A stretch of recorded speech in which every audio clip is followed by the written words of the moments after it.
Propaganda I'm not falling for is that Islam oppresses women. While Muslim women were successful business owners, creating the first universities in the world and had equal rights to men in the Middle East, European women were literally property, and women in America weren't even allowed to use public restrooms. Islam was the first of the Abrahamic religions to mandate consent for marriage, allow women to divorce, and allow women to hold property, and that is expressly why European colonizers target different parts of the world. Colonization is the ultimate form of white supremacist patriarchy. And colonizers across the world historically have targeted places that are more matriarchal and have equal rights for women. It's not an accident that Turtle Island Native Americans have a matriarchal society, women leadership, women head of households. We are actively seeing the colonization of the Middle East. A lot of y'all have been alive for the start of it. Now, in the Muslim communities that have been genocided and colonized, yeah, Europeans brought their patriarchy, they brought their inequality, they usurped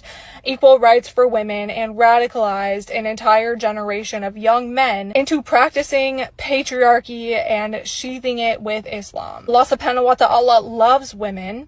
He honors us. He gave us our rights. And a lot of y'all who push this propaganda completely ignore the context of colonization within Muslim cultures and the genocide of Muslims that has been happening for decades. And you haven't read more than a few sentences of the Quran or hadiths. You project your own sexism, your own patriarchal beliefs onto what you read. Y'all are the ones who want to beat women. Y'all are the ones who want to oppress women. And so when you find something that could maybe be interpreted as that, like in a hadith, you're just like, look, all of Islam is bad, all of Islam oppresses women, when you just lack reading comprehension. You don't read Arabic, you don't understand the untranslated text. Just keep an eye out for who you see pushing this false narrative that Islam is an oppressive religion. Most of the time, they're going to be this, white men are literally the ones who globalized patriarchy and oppression of women. Going around these days saying the 19th Amendment shouldn't exist, women shouldn't be allowed to vote, women should be subjugated to the home.